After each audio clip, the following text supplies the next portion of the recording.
Abantu bagxeka uMthandeni bathi usengenwe ingqondo ka-Ali Mgube.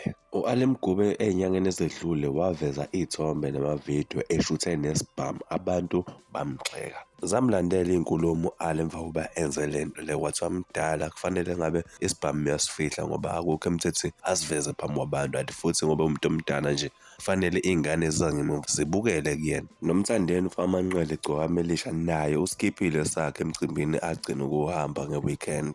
Abantu abamyekanga, bamgxekile, kwathiwa cha bengafanele ukuthi akhiphe isibhamu noma ngabe bebejabule kangakanani, kodwa isibhamu bengafanele asikhe.